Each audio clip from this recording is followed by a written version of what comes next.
Eh bien, bonsoir à tous et merci d'avoir fait l'effort de venir pour ce rendez-vous désormais traditionnel du Club du mercredi.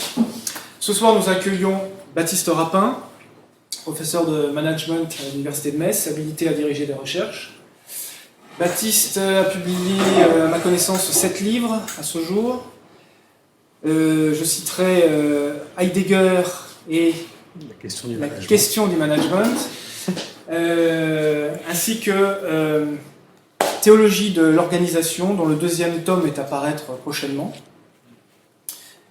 Baptiste également a publié différents articles sur le site du Stalker, que vous connaissez peut-être pour certains d'entre vous, de Juan Asensio. Ce soir, il va donc nous entretenir de la question du management. Chacun d'entre nous a une petite idée de ce qu'est le management, puisque c'est un domaine qui prend de plus en plus d'ampleur dans nos sociétés, mais Baptiste va nous en dire un petit peu plus, donc je lui cède volontiers la parole. Après, juste avoir dit une dernière chose, c'est que Nicolas Klein, pour les Mosellans, présent parmi nous, qui nous avait donc gratifié une conférence sur la question catalane il y a quelques mois, a apporté son livre ici pour ceux qui seraient intéressés de le feuilleter, et plus tout à l'heure. Baptiste, je cède la parole. À tout à l'heure. Merci Laurent pour cette introduction, puis j'en profite pour remercier Maxime qui n'est pas là. On va laisser cette opportunité de vous parler donc de management, que je prononce à la française, n'est-ce pas Laurent? Mais le fait de le prononcer à l'anglaise, malgré on va dire les racines latines du mot, laisse voir quand même que derrière il y a un conflit géopolitique, c'est-à-dire une emprise évidemment de pratiques et de mentalités américaines sur un territoire des traditions et des façons de faire européennes ou françaises. Je ne sais pas si, je ne pense pas que je l'évoquerai dans mes propos, mais on pourra toujours en reparler après. Un peu plus fort, d'accord. Alors, la première difficulté qui se pose à nous, c'est celle que tu viens, Laurent, de souligner, c'est que nous sommes tous aujourd'hui concernés par le management. Et nous sommes à tel point plongés dedans que soit nous ne le voyons pas, soit nous nous sentons tous habilités, en tant que manager ou en tant que manager, à définir ce qu'il en va. Et donc ça pose un sacré problème, puisque le management est devenu une doxa, comme dirait Platon. Or, la philosophie consiste justement à s'arracher au règne de l'opinion pour essayer de rendre un phénomène intelligible. Alors on va essayer, par un point de vue, on va dire, historique, justement, de prendre de la distance par rapport à cette expérience quotidienne que nous avons du management. Alors, mon point de départ est le suivant, je l'ai exposé dans d'autres conférences et dans des tas de livres. Je le résume en quelques mots. Nous vivons dans un monde entièrement managérialisé. C'est ce que j'ai appelé le mouvement pan-organisationnel, le fait d'être pris dans les raies de l'organisation ou des multiples organisations avec lesquelles nous sommes en lien direct ou indirect aujourd'hui. Et ce mouvement se déploie en 2 directions. D'une part, le devenir monde de l'organisation, c'est ma façon, c'est de traduire ce qu'on appelle mondialisation de façon plus concrète et phénoménologique, c'est-à-dire que si on se balade sur notre planète, on peut constater de façon assez simple qu'il existe de moins en moins d'espaces vierges d'organisation, qu'il s'agisse évidemment d'entreprises multinationales, d'ONG, d'associations, et d'entreprises plus classiques, de collectivités, etc. etc. Le deuxième mouvement, lui, me semble encore plus fondamental, plus ontologique, dirait Heidegger, c'est le devenir organisation du monde. C'est-à-dire qu'en mettant en place du management partout, alors quand je dis partout, c'est-à-dire dans les entreprises évidemment, mais dans les ministères, dans les collectivités, dans les lycées, dans les universités, dans les hôpitaux, dans la gendarmerie, bref, partout, eh bien, on est en train de transformer le monde en une gigantesque organisation, c'est-à-dire dans une logique d'action qui ne vise qu'à la seule efficacité, qu'à la seule fonctionnalité, au détriment de tout élément symbolique ou normatif. Alors, cela veut dire, et c'est la thèse que je défends, qu'il me semble que la compréhension du monde contemporain passe plus aujourd'hui par l'hypothèse managériale ou l'hypothèse cybernétique, pourra y revenir également, mais le management contemporain provient de la cybernétique, donc passe plus par l'hypothèse managériale que par l'hypothèse libérale. Il me semble qu'on fait fausse route quand on cherche à critiquer l'état du monde contemporain en mettant en évidence ses fondements libéraux. Jamais n'avons été aussi peu libres, jamais, à mon sens, n'avons-nous été aussi peu individualistes, dans le sens où nous sommes toujours connectés, interconnectés, et que jamais on nous a poussé autant à coopérer, d'où le thème de la conférence, l'utopie de la coopération. Alors aujourd'hui, prenons un exemple, pour approfondir cette idée, qui n'est peut-être pas évidente au premier abord. On se sert souvent de la référence à Ferdinand Tönnies pour justifier le passage de la communauté à la société. On dit d'un côté, il y aurait avant, on va dire, la modernité, la communauté fondée sur l'affect, sur l'organique, sur des relations chaudes, et le passage à la contractualisation aurait engendré la société faite d'individus rationnels qui formalisent leurs intérêts dans des contrats. Or, la typologie de Tönnies est beaucoup plus fine que cela. En fait, il décèle 4 phases dans l'évolution historique de l'Occident. La première, c'est l'union en Gemeinschaft, c'est-à-dire l'union en communauté, qui concerne la famille et éventuellement le voisinage, ce que les sociologues appellent la socialisation primaire. Il y a ensuite l'association en Gemeinschaft, l'association en communauté, qui désigne notamment les corporations, le métier, et qu'on pourrait appeler ou taxer de socialisation secondaire. Il y a ensuite l'association en Gesellschaft, donc l'association en société, qui concerne la phase effectivement individualiste. Mais Tönnies ne s'arrête absolument pas là. Il dit qu'il existe une 4e phase qui est la nôtre, qui est celle de l'union en Gesellschaft, et qui renvoie au règne de l'entreprise. C'est-à-dire que l'entreprise a pris en main notre vie collective. Elle l'organise, pour revenir à ce terme, vie collective. Donc Tönnies lui-même ne restait pas sur cette idée que nous étions passés à un modèle strictement individualiste. Alors, cette hypothèse managériale, je peux la décliner selon beaucoup d'angles. J'ai beaucoup fait dans le premier volume donc, de la théologie de l'organisation, qui s'appelle Au fondement du management, à un niveau métaphysique, que j'ai donc prolongé, un effort que j'ai prolongé dans l'ouvrage que tu as cité, Laurent, sur Heidegger, évidemment. Mais aujourd'hui, je voudrais prendre un autre angle d'attaque, qui est l'axe politique, et qui correspond à la sortie donc, du second volume, intitulé « De l'exception permanente ». Alors, ceci étant dit, comme le volume n'est pas encore dans les bacs, je ne vais pas encore vous parler du thème de l'exception en tant que tel, je le réserve pour une prochaine conférence, ça c'est le marketing. Il faut savoir ménager sans suspense et à l'échelle consommateur. Alors, plus particulièrement, je vais vous présenter, disons, la synthèse d'un article qui va être publié dans la Revue française d'histoire des idées politiques. Donc c'est une revue universitaire, académique. L'article originel s'intitule ainsi « De l'industrialisme saint-simonien au fondateur du management scientifique, l'utopie de la coopération », devenu pour l'occasion ce soir, donc management et gouvernance, l'utopie de la coopération. Alors, comme je l'ai laissé entendre, il existe plusieurs façons de rendre compte de la modernité. Avec Tocqueville, on peut pointer l'égalitarisme démocratique, le nivellement, la création d'une classe moyenne.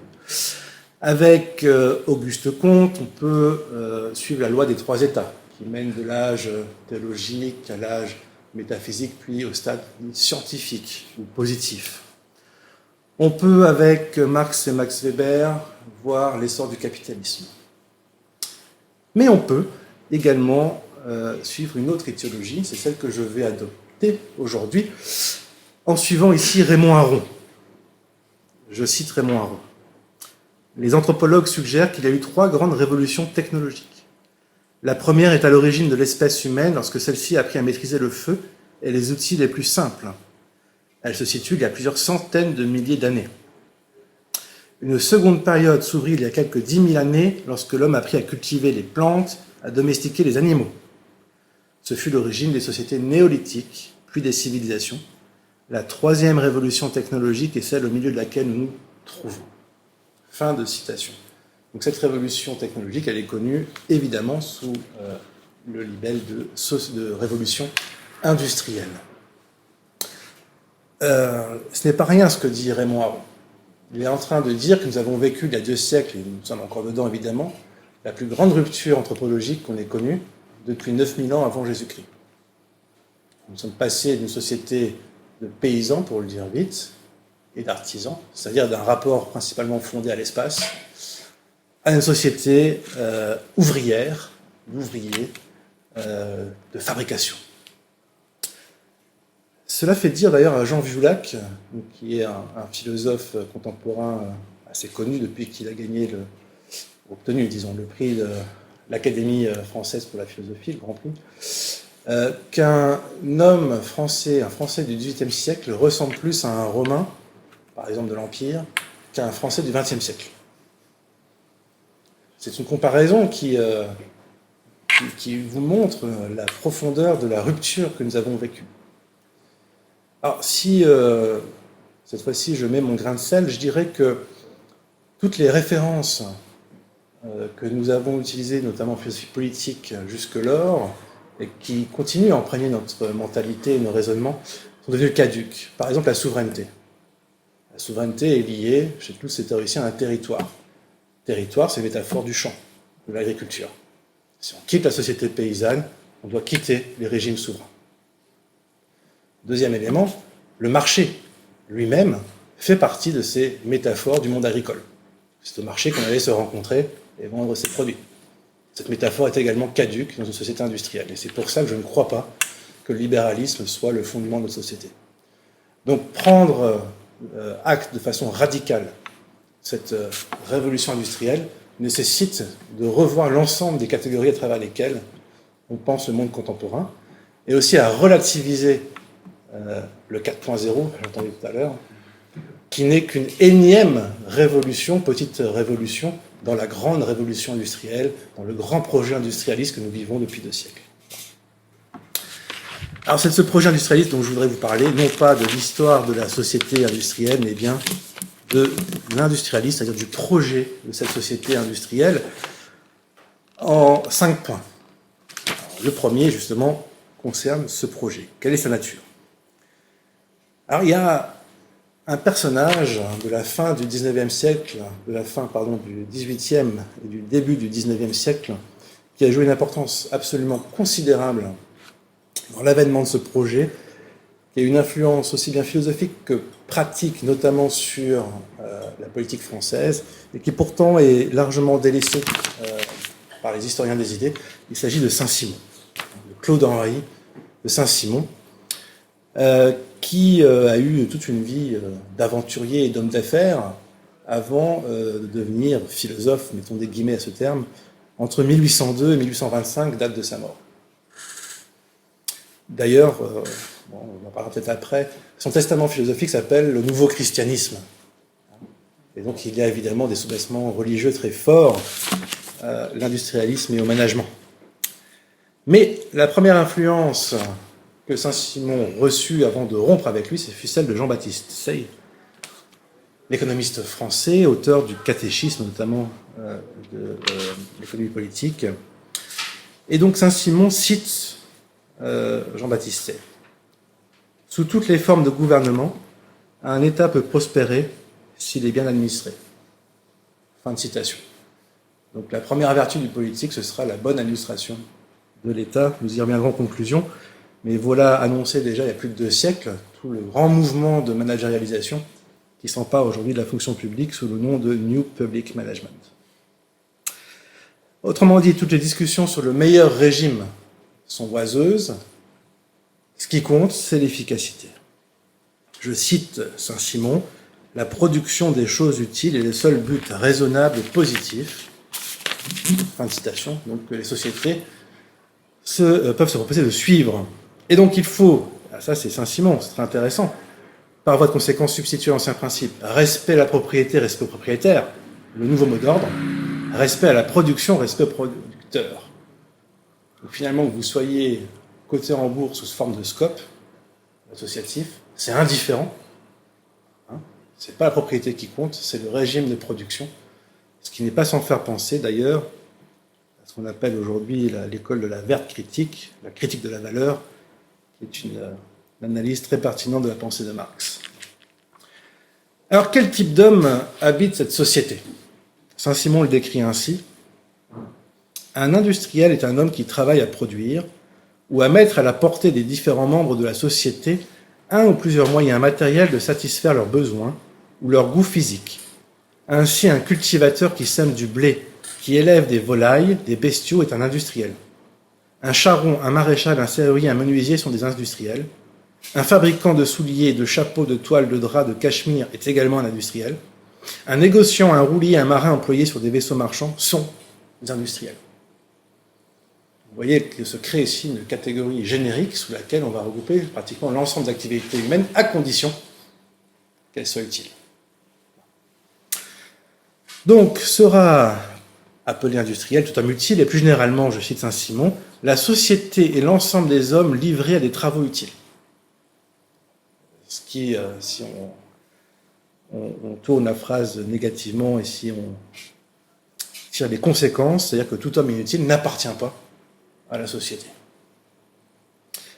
Donc Saint-Simon inscrit explicitement ses pas dans ceux de l'utilitarisme. Il cite lui-même l'excellent Jérémie Bentham et fait de l'intérêt le moteur de l'action humaine. Je cite Saint-Simon, l'homme industrieux comme tel. Vous voyez d'ailleurs le glissement d'industriel à industrieux. Il joue toujours sur les deux adjectifs. L'homme industrieux comme tel n'est véritablement soumis qu'à une seule loi, celle de son intérêt. Fin de citation. Bon, mais c'est pas tout, puisque cette maxime n'est pas individualiste. Je cite Saint-Simon, donc le parallèle avec l'utilitarisme de Bentham se poursuit. Le régime industriel doit avoir pour objet unique et direct l'amélioration du sort de tous. Là, vous commencez à voir pointer le nouveau christianisme. Si je le formule en termes utilitaristes, l'industrialisme aspire à la maximisation du bien-être collectif. En toute logique, Saint-Simon condamne la paresse. Il promeut le travail. Bon. Tout serait parfait si donc n'existaient pas certains hommes qui n'acceptent pas de contribuer à la société par leur activité. Voici ce qu'en dit Saint-Simon. Le désœuvré est à charge à lui-même, en même temps qu'il est un fardeau pour la société. Le désœuvrement est le père de tous les vices. Le désœuvrement constitue l'homme dans un état de maladie. Vous voyez ici que convergent en fait la fonctionnalité économique, être utile, la fonctionnalité morale, le vice, et la fonctionnalité biologique. Quand le corps est sain, c'est qu'il peut travailler. On verra après que ce raisonnement a été tenu par un certain nombre d'ingénieurs au cours du XIXe siècle autour du concept de travail, précisément. Je cite encore Saint-Simon parce que je trouve ça drôle. Le désordre vient toujours, en dernière analyse, des fainéants. Donc la politique n'a d'autre tâche que d'empêcher la paresse de nuire à l'industrie. Il va plus loin, il dit « La matière du gouvernement, c'est l'oisiveté, qui doit être combattue pour ou au nom, dit-il, d'un véritable bonheur public. » Eh bien, un siècle plus tard, on trouvera exactement le même discours chez Frederick Winslow Taylor, qui est connu pour être donc, le père du management scientifique, sous la forme de la chasse à la flânerie. Ça, c'est quelque chose de récurrent dans les écrits de Taylor. Mais chez lui, la flânerie prend deux sens. C'est d'abord la paresse naturelle qu'il rend par le verbe anglais to loaf. Et to loaf, c'est traîner des pieds, aller moins vite que ce qu'on pourrait aller. To take it easy. Lazy. Mais ça, c'est pas ce qu'il y a de plus important pour Taylor. La flânerie la plus nuisible, c'est la flânerie systématique et collective. Parce que le groupe met en œuvre cette flânerie pour ralentir la cadence, donc une flânerie stratégique, et surtout ne pas suivre le rythme qui serait imposé si l'on savait qu'il pouvait aller plus vite.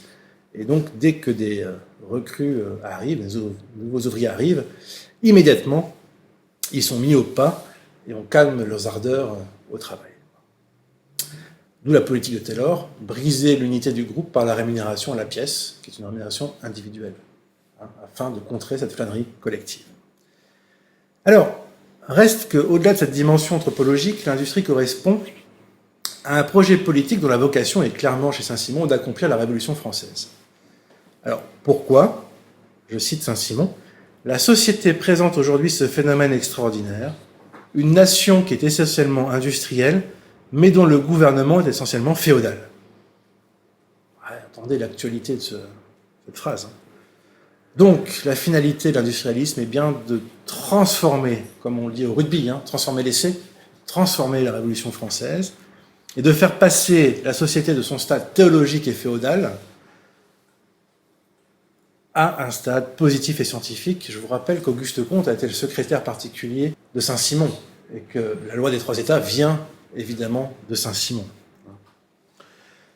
Donc la crise se prolongera tant que cette transition ne sera pas effectuée. Pourquoi la révolution a-t-elle échoué ? Parce que si les scientifiques se sont bien substitués aux théologiens dans l'ordre du pouvoir spirituel, les légistes ont de leur côté barré la route aux industriels dans l'ordre du pouvoir temporel. Vous savez que depuis la réforme grégorienne, c'est-à-dire depuis le XIIe siècle, l'Occident vit cette rupture du pouvoir temporel et du pouvoir spirituel qui chacun sont autonomes. C'est ce qui a permis d'ailleurs l'émergence des États-nations en Occident.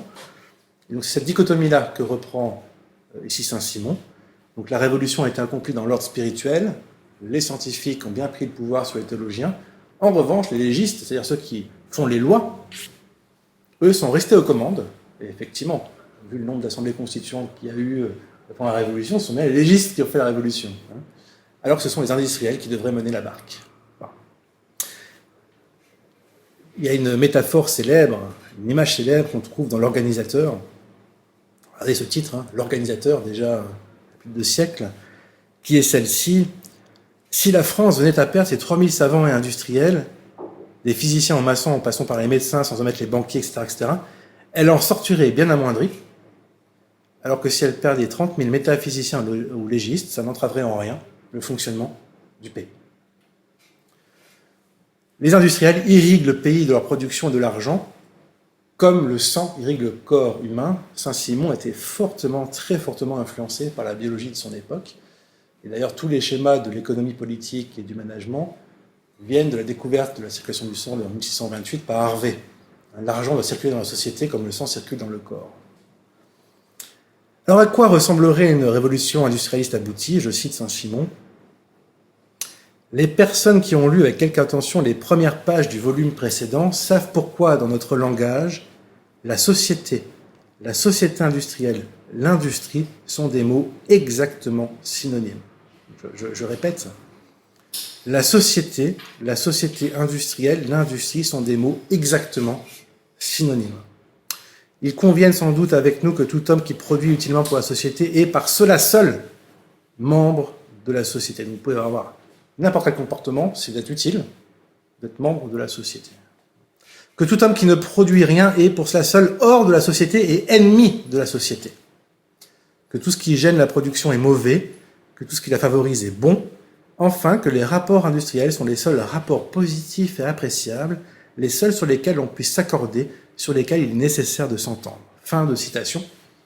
Évidemment, là, j'aborderai plus tard le thème de la coopération, puisque ces liens positifs qui se forgent dans l'industrie, ce sont ceux de la coopération dans le registre du travail efficace.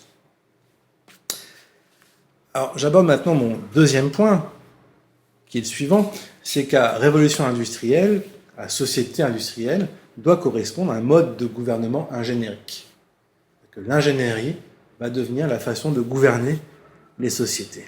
Puisque si la science constitue l'ultime référence symbolique de la société, c'est ça, la science a remplacé la théologie, la vérité a pris la place de Dieu, ça veut dire que c'est elle qui garantit l'exercice du pouvoir et du gouvernement. Alors, je vais très brièvement, mais ce qu'il faut garder en tête, c'est ici la concomitance entre le discours de Saint-Simon et la création des écoles d'ingénieurs en France. Il y a d'un côté le projet industrialiste formulé de façon philosophique par Saint-Simon, de l'autre côté, la formation effective d'ingénieurs qui vont pouvoir appliquer son projet. Alors, l'école des mines, le Conservatoire national des arts et métiers, l'école centrale, etc., etc., etc. Et donc ce n'est pas un hasard si les fondateurs du management sont des ingénieurs. Les plus connus, évidemment, Taylor et Fayol en France, diplômés de l'école des mines de Saint-Étienne.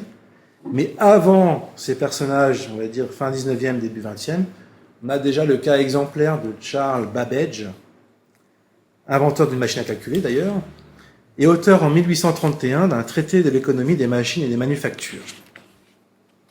Donc, de façon générale, tous ces ingénieurs s'inscrivent dans un mouvement très large, très bien analysé par le sociologue François Vatin, V-A-T-I-N, celui d'ingénieurs qui s'intéressent aux questions de la création et de la conservation de la force et du mouvement dans un système dynamique. Pourquoi je dis cela? François Vatin s'interroge sur la provenance du concept de travail. Pour nous, il semble évident que le travail est lié à l'économie, mais ce n'est pas du tout sa généalogie. Au contraire, c'est resté pendant très longtemps un impensé de la science économique. Pour dire, le premier qui a formulé la question du travail, c'est Adam Smith. Et la réponse est restée assez rudimentaire, c'est-à-dire qu'on peut mesurer le travail à travers la quantité d'heures travaillées injectées dans le produit. En revanche, le concept est absolument clé chez un certain nombre d'ingénieurs.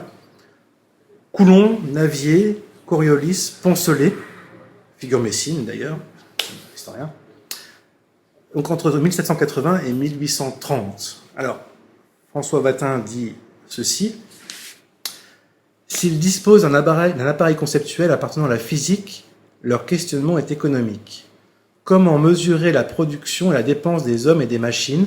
Comment en optimiser l'usage? Le terme travail n'est pas apparu par hasard sous leur plume. Il ne s'agit pas d'une métaphore maladroite que l'on pourrait isoler de la construction théorique.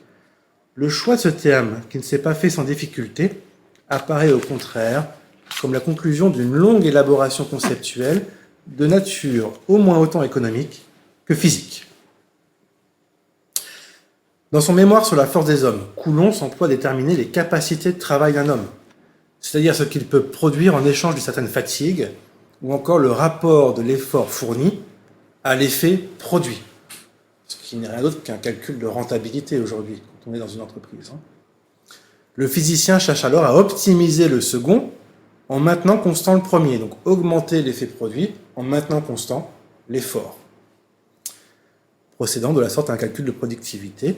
Ainsi sera mesurée la part de travail intégrée à l'objet fabriqué en même temps que celle vouée à rester improductive, selon un raisonnement de conservation énergétique qui anticipe le premier principe de la thermodynamique. En réalité, le concept de travail chez ces ingénieurs de la première partie du XIXe siècle deviendra le concept d'énergie chez les physiciens du XIXe siècle.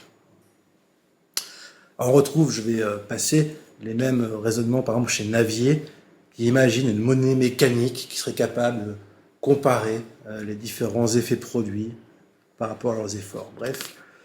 Et on en arrive, par exemple, à la publication dans les années 20 par Jules Ammar d'un livre qui s'appelle « Le moteur humain ».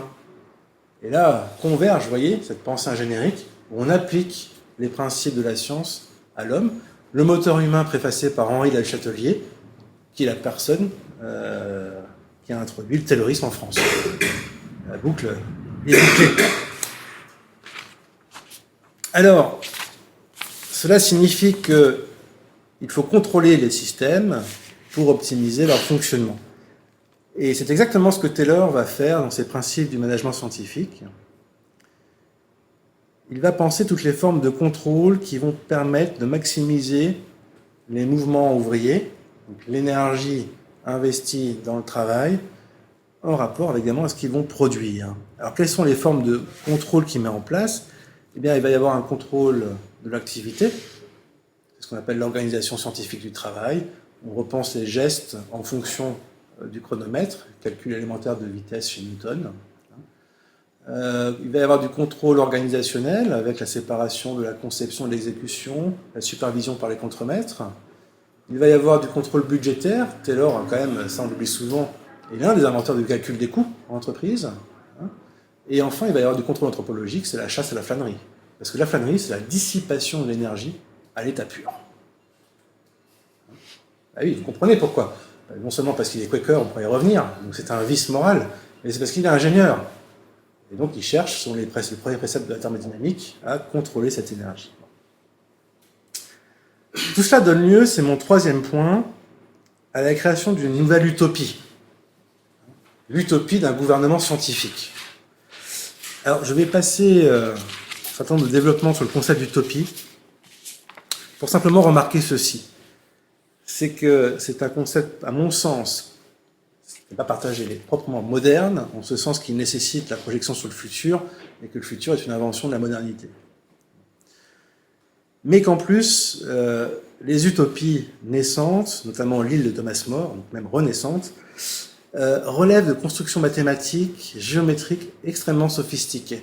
C'est-à-dire que dès l'origine des utopies, la conception de l'île, par exemple, Utopia, je vais citer, l'île a 54 villes grandes et belles, identiques par la langue, les mœurs, les institutions et les lois. Elles sont toutes bâties sur le même plan et possèdent les mêmes établissements dans la mesure où le site le permet.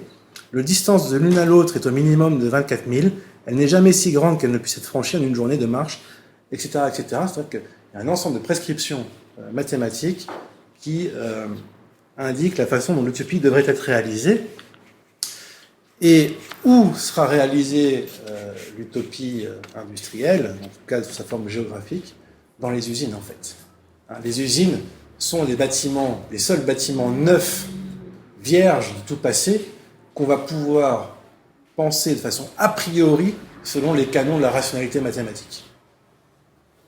Avec un objectif de fonctionnalité intégrale. Alors, ce qui est inquiétant, d'ailleurs, petite parenthèse, c'est que le progrès scientifique a rendu les utopies réalisables. C'est ça qui est terrifiant, je crois, aujourd'hui. Alors, néanmoins, la science ne suffit pas à caractériser l'utopie. Suron l'avait bien vu dans l'histoire Utopie. Je le cite. En bannissant l'irrationnel et l'irréparable, l'utopie s'oppose encore à la tragédie, paroxysme et quintessence de l'histoire. Dans une cité parfaite, tout conflit cesserait, les volontés y seraient jugulées, apaisées ou rendues miraculeusement convergentes. Il régnerait seulement l'unité, sans l'ingrédient du hasard ou de la contradiction. Fin de citation. Donc, ce que Suron met remarquablement en évidence, c'est le mélange de rationalité et d'angélisme qui caractérise l'utopie, et le corollaire qui en émane, l'absence de conflit, l'évacuation du tiraillement, la disparition de l'irréparable, bref, l'éloignement du tragique, la fin du politique. La cité parfaite est un havre de paix et une terre de prospérité, et il est tout à fait inconcevable que l'imprévisible vienne remettre en cause ce paisible cours des choses. Alors que dit Saint-Simon? Le premier, le plus pressant besoin de l'industrie, c'est la tranquillité. Les industriels des deux classes, soit savants, soit producteurs immédiats, doivent également redouter les troubles de toute espèce et s'opposer de tout leur pouvoir à l'anarchie de la société. Fin de citation. Vous voyez qu'on va retrouver chez Saint-Simon à la fois l'aspect rationnel de l'utopie, mais également l'évacuation de tout conflit, parce que pour produire, évidemment, il faut éviter tout désordre. Donc le désordre peut être celui de la paresse, qui est la production, ou celui de la guerre, mais la guerre caractérise l'ère féodale qui est derrière nous. Alors, chez Taylor, qu'est-ce qu'on retrouve? Alors, traduction, parce que ma citation est en anglais. Le principal objectif du management devrait être d'assurer le maximum de prospérité à l'employeur, assorti avec le maximum de prospérité pour chaque employé. Vous voyez, on met généralement en avant la rationalisation de l'activité du travail qui a lieu dans le taylorisme, mais il ne faudrait pas confondre le taylorisme tel qu'il est devenu historiquement avec le projet taylorien, tel qu'il a été défini par Taylor et qui n'a jamais peut-être été aussi actuel qu'aujourd'hui. Parce que ce que cherche Taylor, derrière la rationalisation, c'est la concorde entre les employeurs et les employés, en opérant la convergence de leurs intérêts.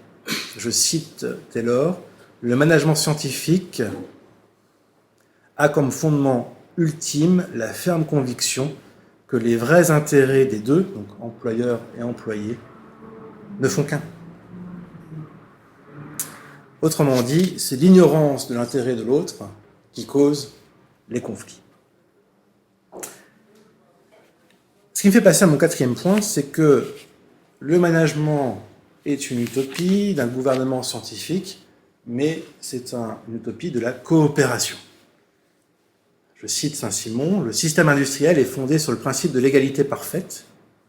Il s'oppose à l'établissement de tous les droits de naissance et même à toute espèce de privilège. » Fin de citation. Donc il faut féliciter la Révolution française d'avoir aboli les privilèges, mais l'égalité qu'elle a mis en place n'est que juridique, elle n'est que de droit. L'industrialisme, lui, va réaliser effectivement l'égalité réelle.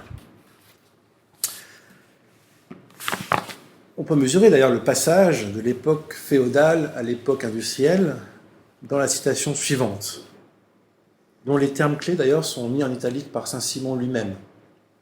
Dans l'ancien système, le peuple était enrégimenté par rapport à ses chefs. Dans le nouveau, il est combiné avec eux. De la part des chefs militaires, il y avait commandement. De la part des chefs industriels, il n'y a plus que direction. Dans le premier cas, le peuple était sujet. Dans le second, il est sociétaire. Fin de citation.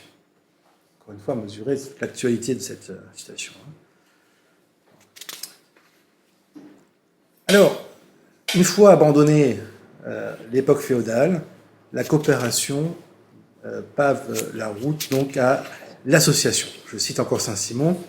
Mais dans une coopération où tous apportent une capacité et une mise, il y a véritablement association, et il n'existe d'autre inégalité que celle des capacités et des mises, qui sont l'une et l'autre nécessaires, c'est-à-dire inévitables, qu'il serait absurde, ridicule et funeste de faire disparaître.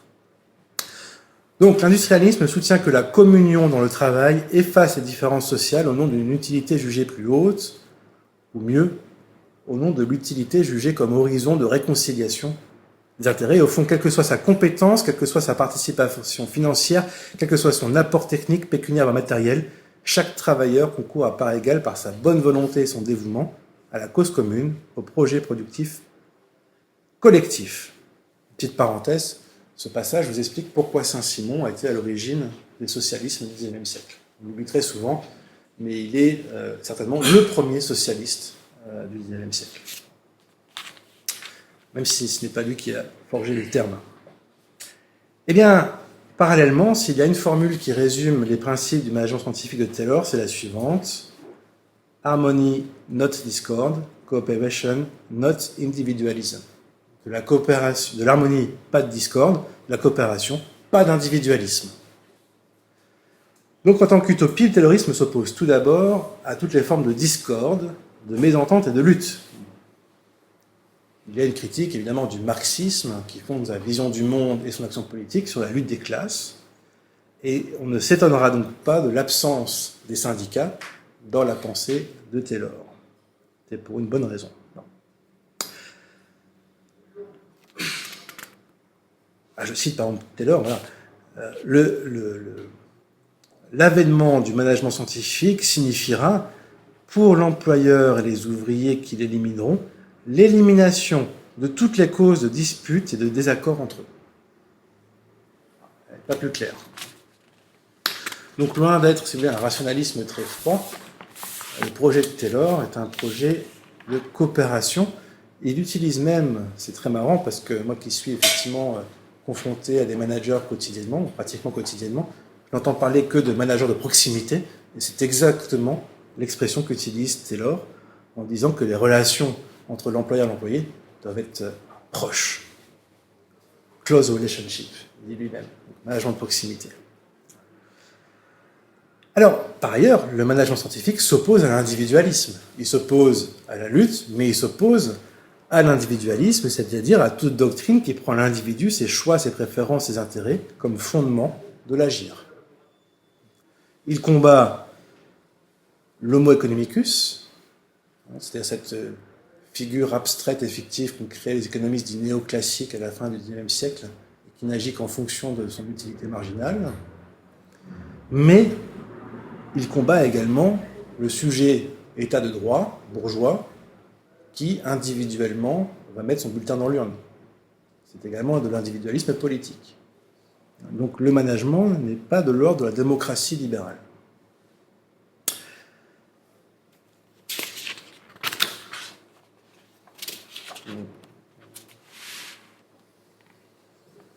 Oui, alors, si on fait un pas suivant pour décrire cette coopération, il faut bien admettre que la déstructuration des communautés, donc de ce que Tönnies appelait la Gemeinschaft, ne rend plus la coopération naturelle, spontanée. Autrement dit, le management va s'instaurer comme un ensemble de techniques visant à organiser artificiellement la coopération.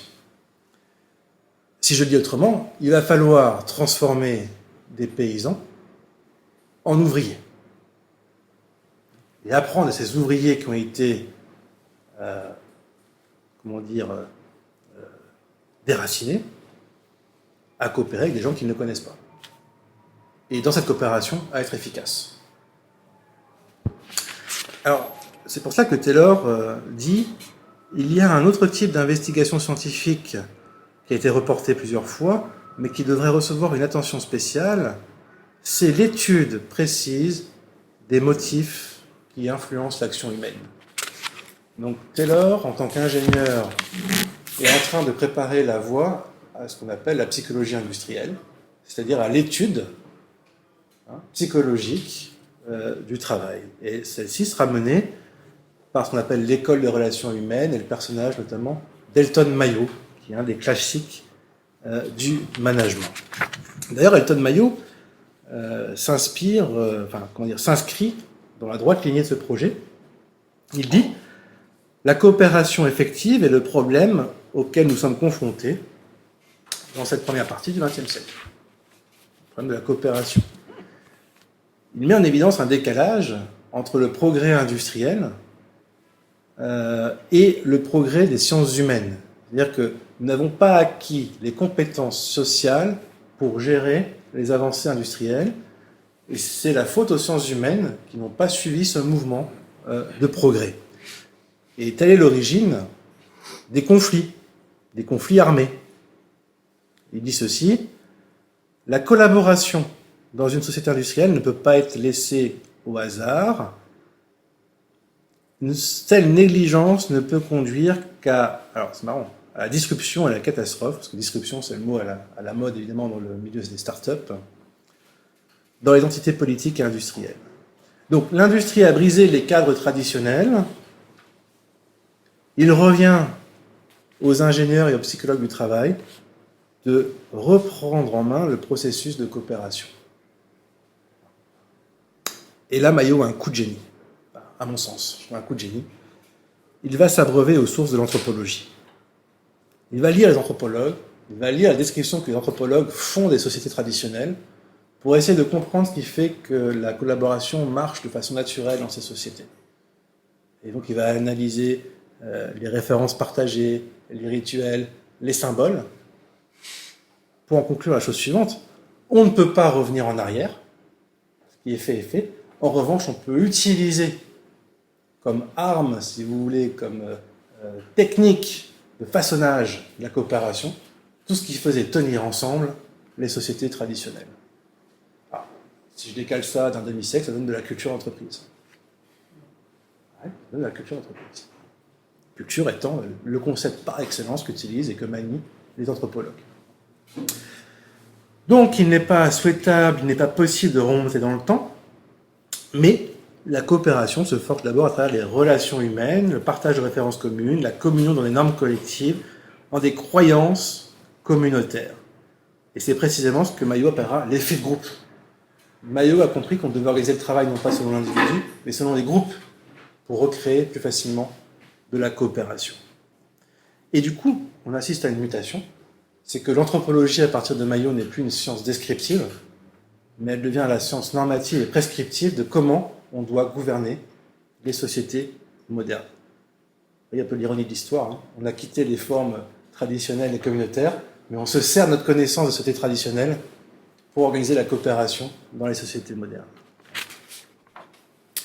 Dernier point, avant de conclure, c'est que ce projet, donc si je résume, d'une utopie d'un gouvernement scientifique de la coopération, c'est-à-dire quelque part du maniement du désir du travailleur, il s'agit de le faire désirer et travailler avec quelqu'un alors qu'il ne le voulait pas, ne s'est jamais limité à l'atelier. Il a toujours été, depuis le début, chez Taylor, chez Saint-Simon, un projet mondial. Et c'est pour cela que dans le titre de la conférence, j'ai bien indiqué management et gouvernance. La gouvernance est entre autres que l'extension du management à l'échelle globale. Alors, chez Saint-Simon, Voici la forme que cela prend. Je cite, en plus, alors là, pour le coup, l'actualité est vraiment... vraiment je n'ai qu'une passion, celle de pacifier l'Europe. qu'une idée, celle de réorganiser la société européenne, affirme-t-il dans sa seconde livraison du mémoire sur la science de l'homme. Donc le conflit franco-anglais, pour Saint-Simon, doit être dépassé en supprimant les nations. Je cite, « L'Europe aurait la meilleure organisation possible si toutes les nations qu'elle renferme, étant gouvernées chacune par un parlement, reconnaissent la suprématie d'un parlement général placé au-dessus de tous les gouvernements nationaux et investi du pouvoir de juger leurs différends. » Donc, on peut faire coopérer les nations si elles renoncent à la guerre, donc à leur souveraineté, et si on place au-dessus d'elles un arbitre qui techniquement pourra juger des différends. C'est l'Union européenne, mais c'est également par exemple l'OMC à un niveau mondial qui règle les différends commerciaux. Du côté de Taylor, il préconise l'application du management scientifique to the whole world in general, au monde entier en général. Il n'hésite pas à dire qu'on pourra gérer les familles, les associations et toutes les activités humaines grâce au management scientifique. Et on trouve dans sa préface ceci, nous pouvons voir nos forêts disparaître, notre énergie hydraulique être gaspillée, notre huile être charriée par flot entier dans la mer, et la fin de notre charbon, notre acier est devant nous. Ça, c'était donc en 1911. Voici la naissance du développement durable, et donc de la pensée derrière d'une gouvernance par le développement durable et la responsabilité sociétale des organisations. C'est encore plus marqué chez Eldon Mayo, puisque le raisonnement qu'il tenait au niveau de l'atelier est étendu donc au niveau du politique. C'est parce que la société dans son entièreté n'a pas adapté ses compétences sociales au progrès industriel que la Première Guerre mondiale a éclaté. Donc on a créé les armes pour lesquelles nous n'étions pas assez matures. Et donc il met directement en cause les nations et leur volonté belliciste, leurs droits souverains. Il dit même que ce bellicisme est en train de saper les fondements même de la civilisation. Il dit ceci, je traduis, « Si nos compétences sociales avaient avancé pas à pas sur la même ligne, si vous voulez, parallèlement à nos compétences techniques, il n'y aurait pas eu d'autre guerre en Europe. » Telle est ma thèse récurrente. Et là, il établit une dichotomie entre deux types de sociétés, established society, l'ordre établi, et d'autre part, adaptive society, les sociétés adaptatives. Autrement dit, bien des penseurs, parce que là je prends que Mayo, mais en fait il y a d'autres penseurs du management qui ont formulé cette dichotomie bien avant Karl Popper, et la dichotomie entre les sociétés ouvertes et les sociétés fermées, qui n'est autre, je fais une petite parenthèse également, que le raisonnement néoconservateur en géopolitique américaine. C'est-à-dire qu'au nom des sociétés ouvertes, il faut aller punir les sociétés fermées. Au nom de l'ordre établi, established society, il faut aller forcer l'ouverture chez les autres. Donc les premières, celles qui sont fermées, qui sont établies, s'illustrent par le fait qu'elles reproduisent machinalement, inlassablement les mêmes codes, les mêmes routines, les mêmes rites. La culture est devenue une seconde nature. Les autres, au contraire, se caractérisent par le changement permanent. Et cette impression que le mouvement est perpétuel et le changement permanent que nous avons aujourd'hui est en fait un héritage direct de ce projet industrialiste et managérial. Et donc évidemment, comment combler ce décalage entre les compétences sociales et les compétences techniques ? Eh bien en formant un homme nouveau, capable de s'adapter à cette société industrielle. Donc il est temps de conclure cette conférence.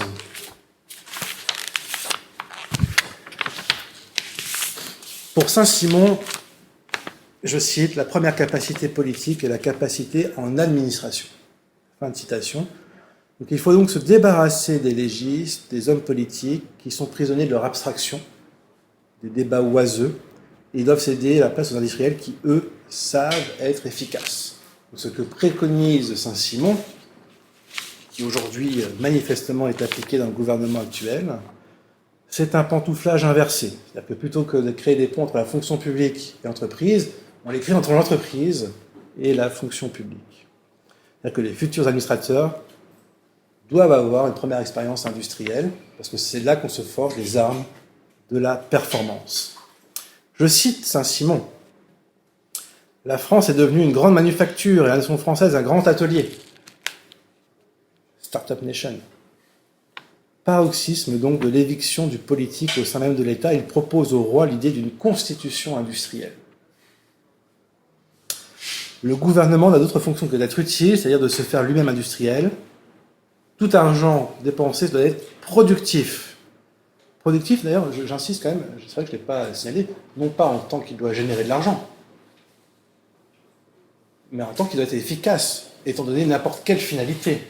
Ce que je signifie là, d'ailleurs, c'est que le management ou l'industrialisme sont bien plus larges que le système capitaliste. Le capitalisme n'est qu'une façon de promouvoir l'efficacité. Donc, on reconnaît là le principe du nouveau management public, New Public Management, qui préconise l'application des principes de management aux administrations publiques. Et c'est donc à juste titre que le philosophe Pierre Mussot, qui est donc l'un des spécialistes français de Saint-Simon, intitule l'un de ses ouvrages « Saint-Simon, l'industrialisme contre l'État ». Et je citerai donc Pierre Mussot pour conclure. « L'inversion intra-étatique des fonctions a un effet multiplicateur. Elle engendre l'État gestionnaire. Elle transfère le pouvoir de l'État à l'entreprise. » Je vous remercie.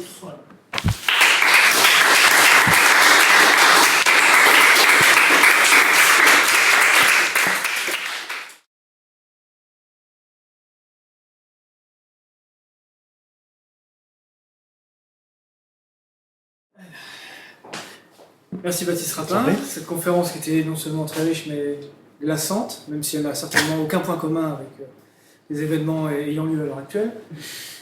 Toute ressemblance, c'est ça, exactement. Mais je vous propose désormais, si vous en avez, de poser quelques questions à notre conférencier du jour. Nicolas. Je vais essayer de synthétiser parce que ce qui vient d'être dit est tellement riche que ça m'a suscité beaucoup d'interrogations. Le marxisme postule que pour arriver à la société sans classe, qui serait un peu l'utopie du marxisme, il faut d'abord passer par une phase de dictature du prolétariat, qui est une phase beaucoup moins utopique, si j'ose dire, que la seconde, dans le sens où c'est une phase autoritaire, voire totalitaire. Pourquoi je dis ça? Parce que ce qui a été dit là, c'est qu'on ne se dirige pas vers une société libérale, mais vers une société managériale, qui est tout le contraire en termes de liberté. Or, parce qu'on ne peut pas postuler que les libéraux, on va dire au sens très très large du terme, pour parvenir à leur utopie libérale, se disent qu'on ne peut pas laisser les gens à leur penchant naturel, si j'ose dire, ce qui est un peu paradoxal, mais que justement il faut d'abord manager, et par la transformation de la société dans le cadre du management, on arrivera à un moment donné à une société libérale. Une fois que tout le monde sera formaté, si j'ose dire, à l'idéologie managériale. Je ne sais pas si je suis clair ou si c'est... Ah, c'est très clair. Il faudrait que tu me cites un penseur qui pense là. Non, mais qui avance cette thèse? J'ai une hypothèse. Alors, puis il y a plusieurs axes de réponse indirecte à ta question. Bon, le premier, c'est peut-être de lever les confusions entre économie de marché, libéralisme, néolibéralisme, capitalisme, etc. On n'a pas le temps ici. Mais disons que il pourrait y avoir une proximité entre le management et le néolibéralisme au sens où il a été défini par Dardot et Laval dans La Nouvelle Raison du Monde. C'est-à-dire qu'ils ont retracé la généalogie de ce concept à partir notamment du colloque Walter Lippmann en 1938. Et ils ont montré comment le néolibéralisme rompait justement avec l'individualisme naturaliste libéral, en ce sens qu'il promouvait une organisation du marché, et non pas un jeu libre et non faussé de la concurrence. Donc on peut trouver des proximités entre néolibéralisme et management dans ce sens-là, non pas dans une succession de phases, mais dans une convergence de projets. D'ailleurs, je vous ai dit tout à l'heure à l'introduction que le management contemporain, dont je n'ai pas parlé, là, j'ai parlé vraiment des fondateurs du management scientifique, mais il s'est passé quelque chose quand même entre-temps, c'est la révolution cybernétique qui a mis sur le devant de la scène les notions d'information et d'organisation. Eh bien, le concept d'organisation tel qu'on le trouve en management est absolument similaire à celui que déploie Hayek dans Droit, législation et liberté, car ils puissent tous les deux à la même source, la cybernétique. Voilà, on peut encore trouver une autre convergence. Alors, existe-t-il encore des pensées aujourd'hui du sens de l'histoire, qui supposeraient qu'il y ait une succession d'étapes et que le management serait une étape avant l'avènement finalement d'une société libérale? Pas à ma connaissance, je connais le raisonnement inverse.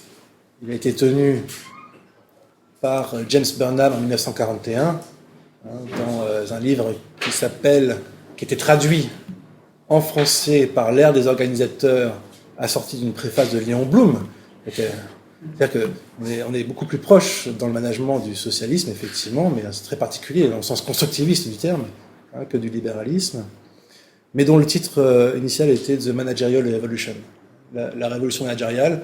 Et dans ce livre, Burnham montre la montée en puissance de la technostructure, des contrôleurs de gestion, des administrateurs, ce qu'on appelle aujourd'hui les gestionnaires des ressources humaines, etc. Et le schéma évolutionniste qu'il propose, c'est que la société capitaliste a cédé le pas à la société communiste, mais que celle-ci s'est managérialisée, et que l'ultime phase de l'histoire, c'est la société managériale. C'était un Trotsky dissident, donc le désaccord de Trotsky est porté sur la bureaucratie et le rôle du parti comme bureaucratie. Il le pensait comme une déviation qui pouvait être atténuée. Burnham a vu ça comme une déviation naturelle et comme une phase effectivement d'évolution d'un système. Donc ce sont des façons indirectes de répondre à ta question, sachant que dans les mentalités communes, on a tendance à confondre management, capitalisme et libéralisme. Tout cela ne faire qu'un. Steven ? Oui. Eh bien, comme Nicolas, votre exposé a suscité beaucoup de surgissement d'idées un petit peu chaotiques.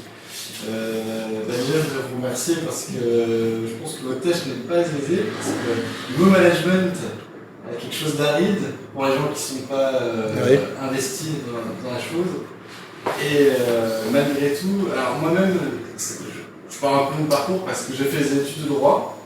J'ai beaucoup lu de sciences humaines, sociologie notamment, et c'est vrai qu'il y a jusqu'à il y a encore quelques mois, je regardais le management et la gestion avec le mépris traditionnel des juristes qui se placent dans leur tour d'ivoire. Et puisque mon parcours fait que je vais sûrement aller dans une école de commerce et ce genre de choses, je me suis astreint à la lecture de quelques ouvrages, notamment Burnham, qui est l'ère des organisateurs, est vraiment un ouvrage excellent. Et donc j'ai compris ce qu'il y avait derrière le management et le champ théorique énorme qu'il y avait derrière ce mot. Alors c'est vrai que ce mot par contre je ne comprends toujours pas. Management, je trouve le mot STL en français on pourrait dire gestion ou... Non. Alors oui je sais bien que gestion ne convient pas, mais on pourrait peut-être organisation. On a la peine de préciser ça. Et donc je voudrais rebondir justement sur cette notion d'organisation. Vous avez cité beaucoup d'auteurs très intéressants, Teuniz avec Gemeinschaft, Gesellschaft et d'autres, tous les auteurs positivistes français du 19e. Il y a un auteur que vous n'avez pas cité, mais je pense que vous le connaissez, vous l'avez sûrement rapproché déjà de votre thème, c'est Spengler, qui, dans le déclin de l'Occident, parle notamment d'une distinction entre organisation organisée et l'organisation organique. Le début des civilisations chez Spengler serait caractérisé par les organisations organiques et la fin des civilisations par les organisations organisées. Étant entendu que l'organisation organique sous-entend qu'il y a une absence de projet, c'est-à-dire qu'il n'y a pas d'intelligence au début et l'intelligence vient à la fin, tandis que dans les organisations organisées, il y a d'abord l'intelligence qui prévoit un plan, ensuite elle réalise ce plan. Donc, en fait, c'est l'idée du Dieu créateur monothéiste. Alors, je pensais qu'en partant de cette dichotomie, on pouvait, et de la philosophie d'histoire de Spengler, on pouvait peut-être essayer de situer la phase managériale quand même dans un schéma de cycle historique, avec le moment charnière qui est à mon avis celui du 19e siècle. Comme vous l'avez dit, les auteurs positivistes comme Saint-Simon et Auguste Comte sont très difficiles à cerner parce qu'ils sont à la fois contractualistes et rationalistes, et à la fois anti-contractualistes et anti-rationalistes. C'est-à-dire qu'ils viennent juste après la Révolution française, avec bien sûr l'idée de contrat social, c'est-à-dire très démocratique, tout le monde s'assemble dans des grandes assemblées, et on vote le projet à venir pour la société, et ensuite on vote les lois qui permettent de la réaliser. Et en même temps, on se rend compte, juste après la Révolution française, qu'il y a une grande déception vis-à-vis du rationalisme, et que, au final, la notion de gouvernance apparaît déjà et de direction. Et le management, pour moi, et Burnham en parle un petit peu, le fascisme au début du XXe siècle a réalisé un petit peu une première étape dans ce développement et cette apparition de la société managériale. Parce que dans le fascisme, il n'y a pas de plan rationnel prévu a priori. Il y a le principe du Führer, ou du butcher, du guide, on trouve cette idée de mouvement. Ouais, le manager en fait. Et on trouve cette idée d'un corps social organique dans lequel tout le monde travaille ensemble. Et sur le plan économique, on a souvent opposé le système capitaliste au système, on va dire, syndicaliste avec communiste en fait de lutte des classes. Et le fascisme avait théorisé le système institutionnel dans les entreprises, dans lequel les syndicats disparaissaient. Et en fait, l'entreprise fonctionnait comme une microstructure de la structure globale qui était l'état organique fasciste. Alors je m'arrête là-dessus parce que ça m'a inspiré beaucoup de choses, mais il faut bien choisir un point. Je me demandais si, est-ce que vous pensiez du rapport entre la théorie fasciste, ou des théories fascistes, et la pensée managériale, par exemple, par rapport à... Je vais faire une réponse très courte là-dessus, parce que c'est un autre point qui a éveillé mon attention. Mais dans le livre Le fascisme de Mussolini, définit très clairement le fascisme comme la doctrine de l'État qui fait la tierce voie, si vous voulez, entre le libéralisme et le socialisme. Taylor est très clair. La tierce voie entre l'individualisme et le socialisme, c'est la coopération. Donc, en termes de projet philosophique, il n'y a rien de commun entre le fascisme et le management. En revanche, ça ne veut pas dire qu'il n'y ait pas eu d'adaptation des techniques du management dans certains régimes dits totalitaires, ça va être clarifié, mais Lénine, effectivement, a été le premier certainement à adapter le taylorisme à la Russie. Himmler, fils d'exploitant agricole, était très vite baigné dans ce milieu industriel, à tel point qu'il a mis en œuvre des modalités d'organisation des camps de concentration à partir des leçons d'Elton Mayo, notamment en essayant de promouvoir le bien-être de ses salariés, parce qu'ils ne pouvaient pas accomplir leurs tâches sans être bien dans leur tête. Donc c'est les concerts, c'est les voyages organisés, etc. Fabrice Almeida a écrit un livre là-dessus, qui s'appelle Ressources inhumaines, etc. Alors, là où je voulais revenir, c'est sur le concept d'organisation. Il me semble que Spengler est un peu prisonnier de son temps lorsqu'il lit l'histoire à travers cette dichotomie. Alors, pourquoi je dis cela? Parce que, premier élément, il faut absolument, quand on parle du concept scientifique d'information, le distinguer de son sens courant. Il ne s'agit pas de dire s'organiser comme c'est s'arranger ou mettre de l'ordre, non. C'est un concept scientifique lié au passage de l'histoire naturelle à la biologie à la fin du XVIIIe siècle. Et c'est Kant qui va lancer cette grande révolution en mettant un terme à l'histoire biologique finalisée, notamment tout ce qui relève des thèses préformationnistes. Très vite après Kant, ce qu'on n'appelait pas encore des biologistes, ont développé ce concept d'organisation, c'est Lamarck, c'est Cuvier. Très vite, Saint-Simon a opéré le transfert du concept d'organisation de la biologie à la société. C'est pour ça que j'ai utilisé deux ou trois reprises la métaphore entre l'argent qui circule dans la société et le sang qui circule dans le corps humain. Saint-Simon le fait lui-même. Le sang et l'information. L'argent et l'information, pardon. Et ce concept a reçu sa forme, on va dire, actuelle pendant la cybernétique, où l'organisation est conçue comme une boucle de rétroaction, ce qu'on appelle en anglais un feedback. C'est-à-dire que il y a une finalité, soit qui est posée a priori, soit qui émerge au cours de l'action. Des actions sont mises en place pour atteindre la finalité. Il y a un processus d'évaluation qui se met en place au cours de l'action, et non plus après, afin de mener des actions correctives et de se rapprocher toujours plus de la finalité envisagée. Ben, ce concept-là s'applique aussi bien à l'homéostasie de notre corps, et ce qu'on apprend tous encore au lycée, qu'au management. Ou que par exemple, à l'anthropologie, chez Gregory Bateson, ou Margaret Mead, qui était son épouse, que dans l'école de Palo Alto, en communication, que chez Lacan, il a consacré son 2e séminaire à la cybernétique, etc. etc., etc. Donc, vous voyez, bon, alors ce qui se passe avec Spengler, du coup, c'est qu'il fait un mélange entre le sens scientifique et le sens courant du mot organisé, du mot organisation, vous voyez. Donc c'est très habile parce que ça lui donne une grille de lecture sur toute l'histoire de l'humanité, mais il mélange les deux sens, et pour moi, c'est pas pertinent. Pas pertinent de parler d'organisation d'un point de vue scientifique en parlant des sociétés traditionnelles. Ça relève pour moi d'anachronisme, tout simplement. Vous voyez ? Voilà. Donc il faut, voilà, je dirais qu'il faut retracer la généalogie des concepts pour voir ce qui est applicable et ne pas l'appliquer rétrospectivement. Julien. Dans quelle mesure les penseurs du management ne sont pas aujourd'hui les pilotes tous les développements vers, par exemple, l'intelligence artificielle?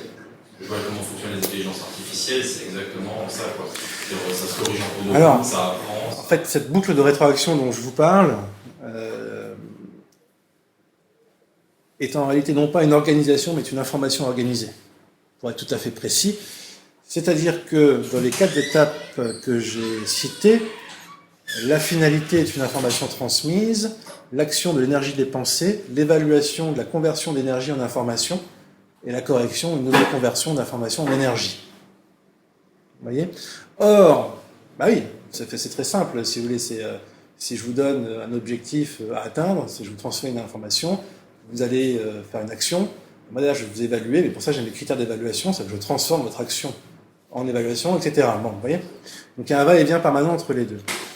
Or, cette information, il faut la prendre en vue de la même façon que l'organisation, c'est-à-dire d'un point de vue scientifique et non pas au sens courant, je te transmets l'info.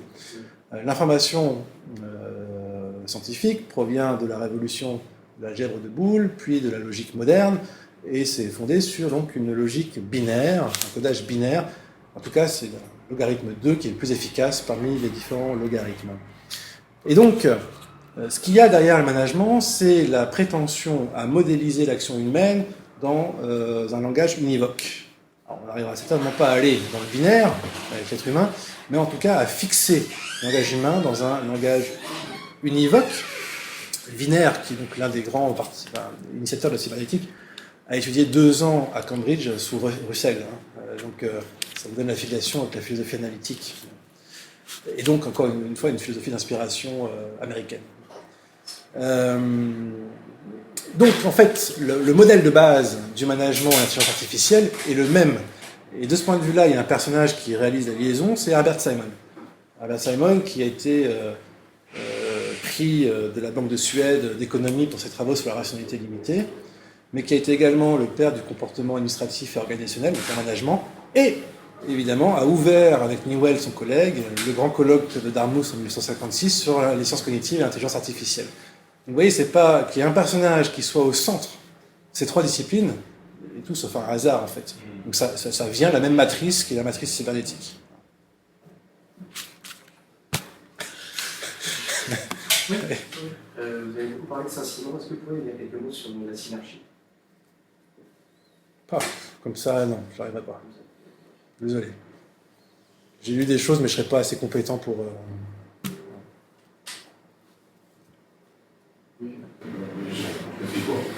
J'avais une question par rapport aux technocrates milliardaires de la Silicon Valley.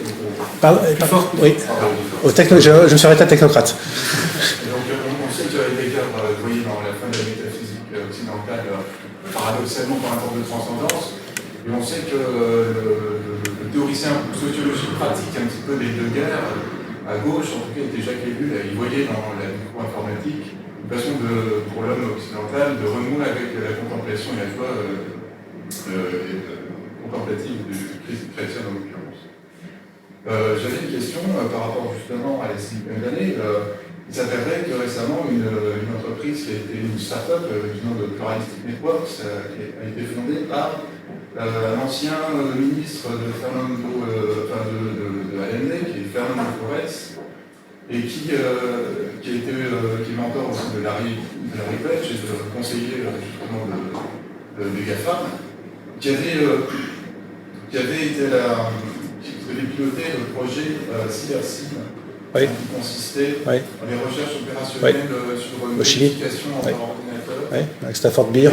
qui a justement écrit sur Heidegger, qui un technocrate qui écrit justement sur Heidegger, pour savoir si vous connaissiez, ce que vous pensez. Vous pouvez me rappeler son nom? J'entends pas tout.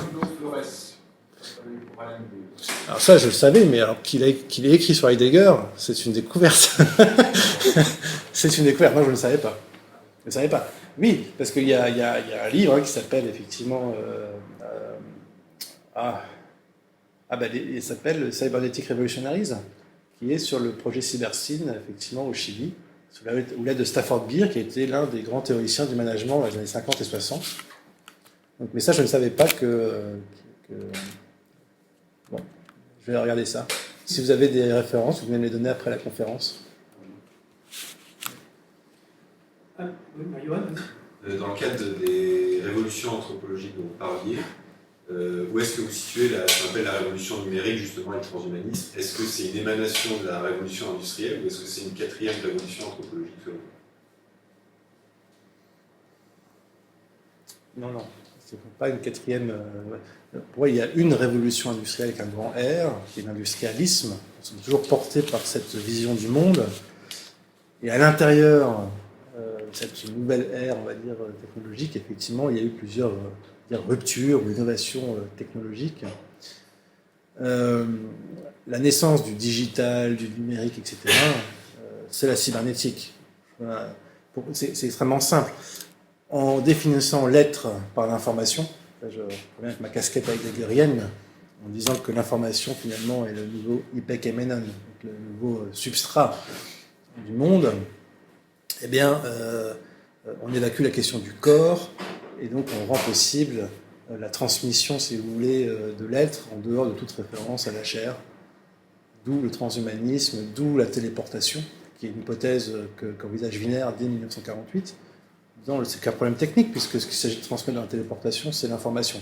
C'est les patterns, les modèles d'information. C'est-à-dire ces fameuses boucles, ces fameuses boucles d'interaction. Oui. Personnellement, je suis physicien et je me disais, j'ai toujours plutôt vécu mon rapport avec le management plutôt comme une sorte de colonisation progressive de mon activité aussi par le management. Quand je compare avec mon grand-père qui lui était ingénieur, qui lui commandait en fait son entreprise et que moi dans mon cas je suis de plus en plus en relation avec des responsables des ressources humaines, j'ai toujours vécu les choses comme étant plutôt quelque chose qui me colonisait moi. Alors je me disais effectivement, comme vous l'aviez fait remarquer, que en définitive c'était effectivement la science qui rendait l'utopie réalisable. Et je me disais, donc j'ai été le véhicule involontaire des idées des autres, en fait. Mais ce que vous dites, c'est qu'en définitive, c'est d'ailleurs la technique et l'organisation qui, en définitive, prend le pas sur la législation. Alors que moi, j'avais quand même l'impression que c'était le contraire. Donc comment est-ce que ce renversement se fait? C'est-à-dire, en définitive, que la technique va progressivement organiser le monde, et que moi je ressens que c'est la norme qui cherche à m'organiser. Enfin, qui va supplanter la loi, et que d'ailleurs c'est la norme qui cherche à m'organiser moi. Alors, attendez là. Vous pouvez reformuler votre question. Ouais. J'ai compris le raisonnement, mais norme, loi, technique. Ce que je cherche à comprendre, c'est en fait une sorte de renversement historique d'un moment où c'est la science, enfin l'aspect technique des choses qui va s'imposer à la loi, au moment où c'est la loi qui est subvertie par la science et la technique va se mettre à prendre le pas sur la manière dont les scientifiques voient les choses et s'organisent.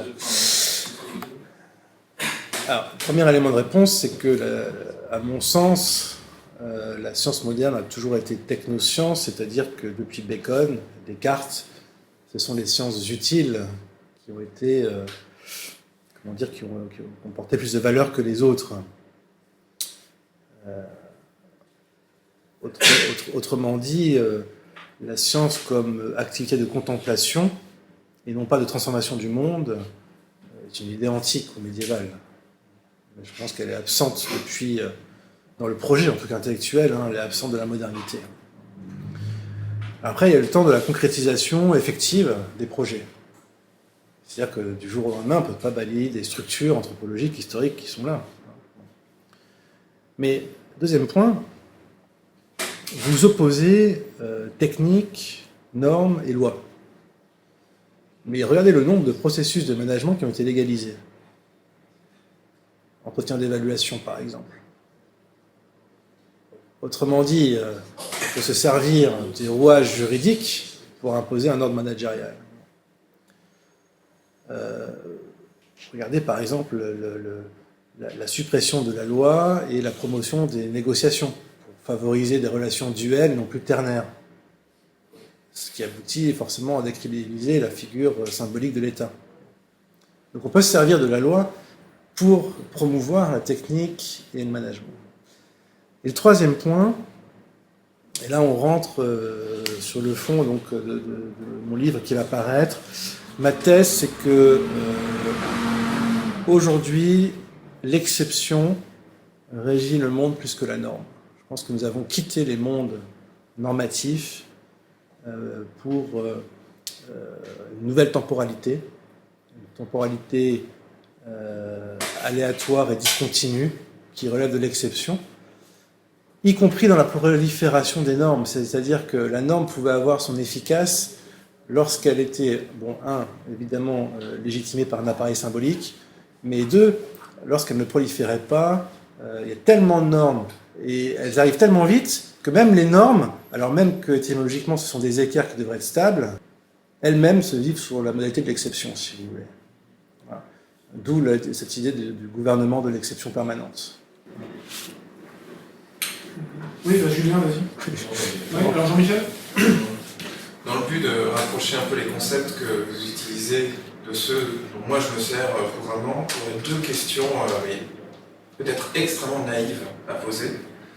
Premièrement, le management est-il un totalitarisme ? Est-il une idéologie totalitaire ? Le totalitarisme enfin réalisé, enfin performant, qui serait accepté innocemment par le plus grand nombre de gens,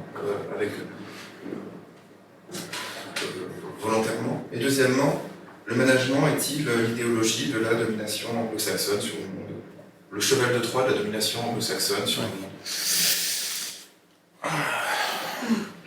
La première question est casse-gueule, si vous me permettez.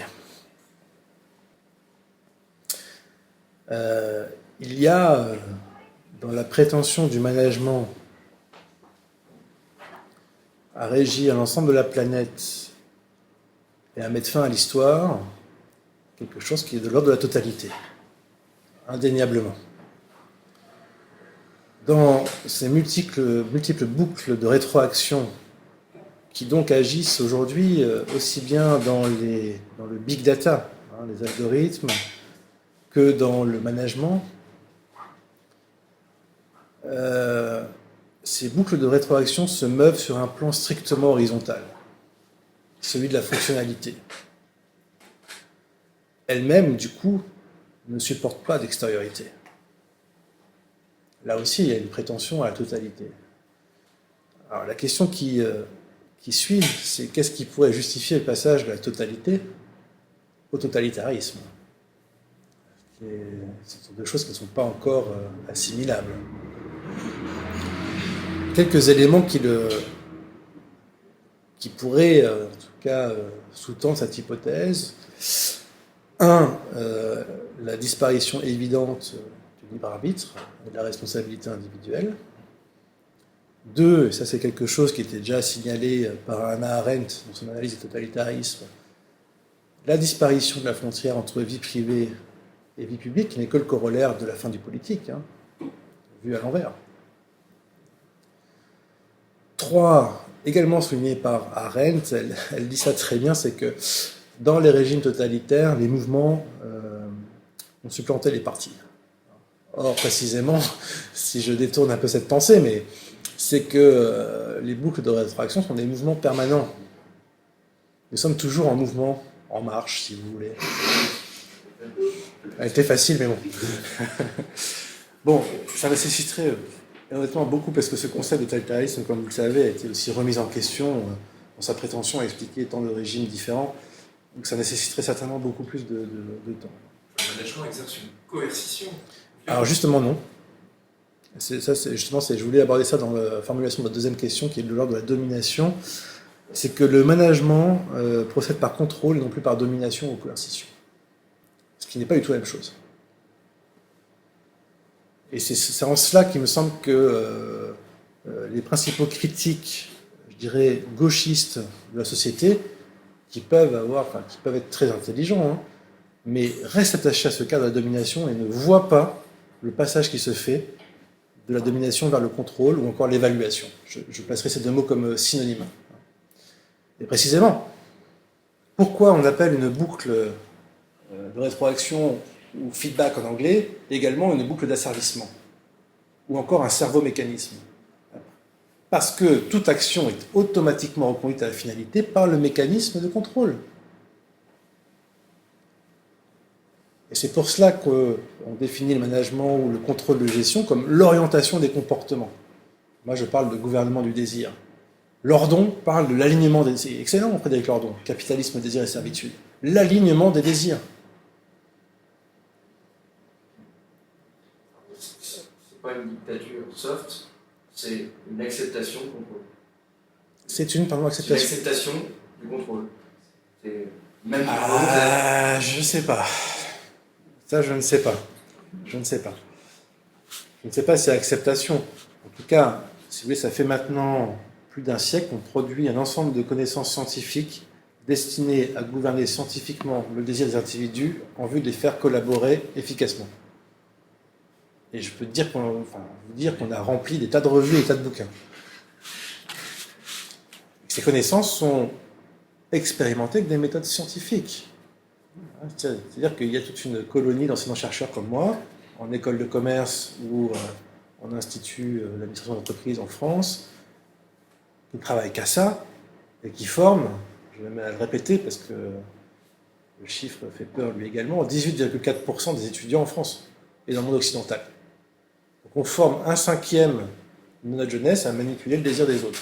Ne prenez pas manipuler dans le sens moral, mais dans son sens étymologique et technique, où management et manipulation, on trouve manus, la main, qui est cette idée de manier, sauf qu'on ne manie pas de la matière, on manie quelque chose de plus subtil, qui semble être le désir humain. C'est ce qu'on parle d'Ernest dans Propaganda. Exactement. C'est-à-dire que le marketing, c'est la façon dont, si vous voulez, l'entreprise émet à l'extérieur, le management à l'intérieur. Mais c'est la même chose. Alors justement, pour prolonger la question de Michel et le développement immédiat, je me pose quand même la question de savoir si l'ingénierie sociale est une déviance luciférienne du management ou si c'est une conséquence logique. De là, est-ce que le management n'est pas dépassé à l'heure actuelle par le tititainment, à notre époque des industrialisations en Occident. Et le troisième point de la question, qui boucle aussi la boucle, puisque c'est un terme qui est revenu plusieurs fois dans la conversation, tous ces théoriciens de la coopération ne nous disent pas ce qu'ils comptent faire de ceux qui se refuseront, malgré tout jusqu'au bout, à coopérer. Et tout ce que tu nous as dit ce soir fait quand même davantage penser au meilleur des mondes d'Huxley que finalement à Orwell 84, où là on est dans un totalitarisme qui est finalement plus traditionnel, qui nous rappelle celui que vous venez d'évoquer tout à l'heure dans vos questions. Donc voilà tout ça. Alors d'abord, est-ce que Oui. l'ingénierie sociale, c'est du management? C'est une déviance du management? Alors, deux éléments de réponse. Si je tire jusqu'au bout les conséquences de ce que j'avance, c'est-à-dire que si nos sociétés se transforment en organisation, alors elles disparaissent en tant que société. Et donc l'adjectif social ne peut plus être accolé à ingénierie, c'est-à-dire que nous sommes dans un monde d'ingénierie organisationnelle. Quand le mot d'ingénierie sociale était inventé, c'était en lien avec la naissance de la psychologie sociale. C'était très vite accolé à la psychologie sociale, et notamment à la figure très très connue de Kurt Lewin, qui, soit dit en passant, a participé aux conférences Messie, c'est-à-dire aux conférences qui ont donné naissance à la cybernétique, aux deux premières, parce qu'il est mort en 1947, mais il avait laissé son disciple Alex Bavlas, qui lui a participé jusqu'en 1953. Et donc il s'agit en fait, un ingénieur social, c'est ce chercheur, ce psychologue, qui par son intervention modifie les relations et les normes d'un groupe. C'est archi connu que Kurt Lewin l'a fait notamment dans le cadre de la consommation des ménagères américaines, à qui il fallait demander de changer leur cuisine pour s'adapter à l'effort de guerre. L'intervention de l'ingénieur social qui était Kurt Lewin a quand même, dans mes souvenirs, considérablement augmenté l'acceptabilité des propositions qui sont faites, notamment en laissant décider les ménagères elles-mêmes de ces propositions. C'est-à-dire que quand on laisse aux individus le choix, généralement, ils mettent la barre plus haut que ce qu'on leur demande de faire. Et puis le deuxième élément aussi, c'est qu'il a beaucoup travaillé sur le changement des représentations antisémites. Il était juif et émigré juif, dû au contexte, évidemment, de l'époque. Donc c'est intimement lié, puisque tout le bagage de conduite du changement, alors on appelait ça gestion du changement, on appelait ça conduite du changement, aujourd'hui c'est accompagnement du changement, provient justement des travaux de Kurt Lewin. Autrement dit, l'ingénierie sociale ou organisationnelle est à partie liée de façon essentielle, consubstantielle avec le management. Mais le management, dans sa finalité, est un au-delà donc de l'ingénierie sociale. C'est-à-dire que le management va récupérer les techniques des psychologues industriels et sociaux en vue de cette efficacité qui reste son objectif, qui est son principe même. Quelle que soit la finalité, c'est-à-dire que quand on a mené les premières études sur l'efficacité du management scientifique, on menait aussi bien ces études dans le cadre des usines que dans le cadre des ménagères qui servaient le café ou le thé. Est-ce qu'il était plus efficace de le servir à une main ou à deux mains, etc. Autrement dit, il n'y a pas c'est la passion de l'efficacité et non pas du gain qui est défini le management. Donc, mais cette étude des comportements, je l'ai rappelé, a été appelée par Taylor lui-même. Il voulait savoir ce qui motive l'action humaine.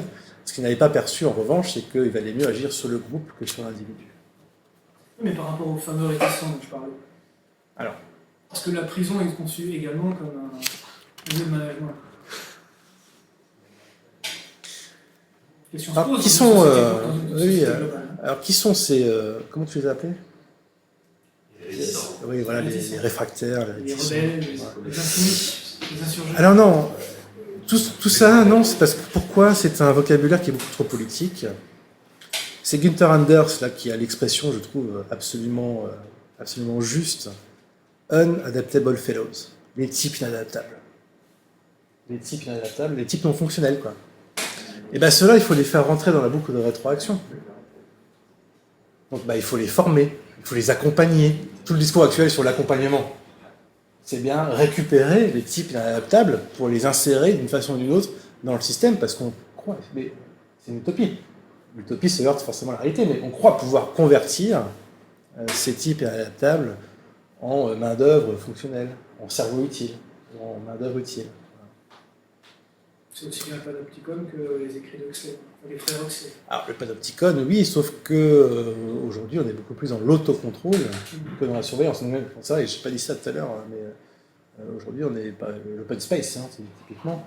C'est l'autocontrôle plus que le contrôle, donc on est encore un stade plus loin de la domination hiérarchique. Dernière question, Julien. Il y a une question à laquelle je n'ai pas répondu. Non, mais T'as les c'est trois. une, mais tu y as répondu d'une Ouais. certaine manière. En fait, c'est peut-être pour glisser une petite peau de banane à l'utopie du management, c'est que scientifiquement aussi, on a ce qu'on appelle la théorie du chaos. Que manager les systèmes complexes, de plus en plus complexes, parce qu'il y a une volonté d'extension, à un moment donné, ça peut aussi amener à des effondrements du système. Parce qu'on y passe des niveaux d'organisation qui sont tels que d'un coup, ça tombe. Est-ce que ça, le management, entre guillemets, manage la théorie du chaos? Ou est-ce que c'est un truc qui est gentiment de côté Alors, pas dans le sens où vous venez de le dire. C'est-à-dire que toute la cybernétique et le concept d'organisation est fondé sur la conscience de l'entropie, c'est-à-dire sur le second principe de la thermodynamique.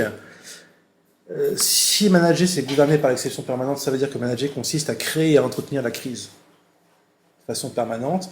Pourquoi ?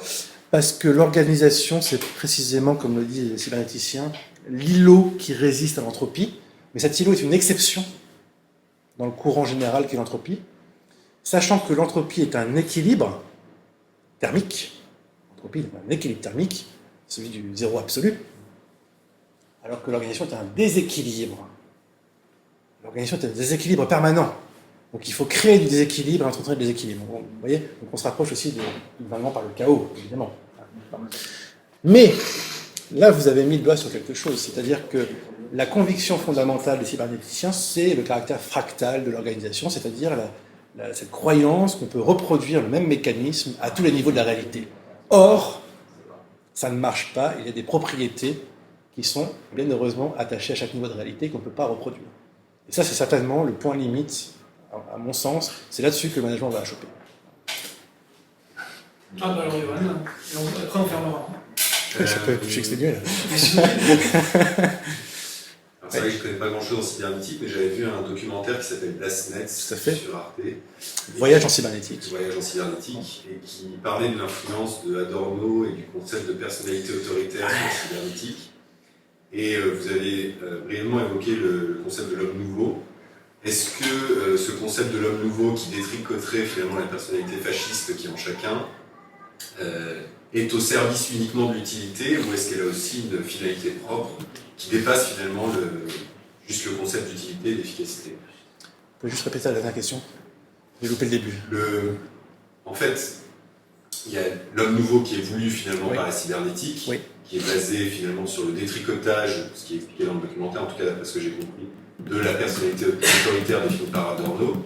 Est-ce que finalement ce concept d'homme nouveau ne marche pas par lui-même seul, ou est-ce qu'il n'y a pas une volonté d'homme nouveau qui est indépendante finalement de la volonté d'efficacité, ou est-ce qu'il est vraiment soumis à cette volonté d'efficacité du management? Alors, premier point, c'est que ce reportage, alors que je conseille à tout le monde, possède quand même quelques lacunes sur le plan de l'histoire des idées. Je ne suis pas sûr que les études d'Adorno aient tant influencé que ça la cybernétique. En revanche, il y a eu des passerelles entre l'école de Francfort, et je pense notamment à Paul Lazarsfeld, le sociologue Lazarsfeld, qui a participé aux conférences Messi. Mais en tout cas, il y a une convergence indéniable de vues entre l'école de Francfort et la cybernétique, et ça fait l'objet d'un chapitre dans mon livre « Au fondement du management ». Quant au second aspect, je dirais que le projet du nouveau, que ce soit l'homme nouveau, la société nouvelle, le monde nouveau, parce que pas que l'homme nouveau, existe à partir du moment où on érige le novum en catégorie historique, c'est-à-dire c'est lié à la modernité. Ce n'est pas spécifiquement lié au management ou à l'efficacité, c'est lié à l'avènement de la modernité qui se pense comme nouveau, faisant rupture avec le passé, et qui se pense même comme accumulation de nouveaux qui doit rompre avec l'ancien nouveau qui n'est plus assez nouveau.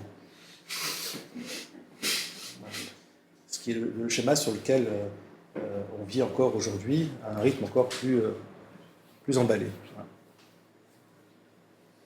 Merci beaucoup. Merci.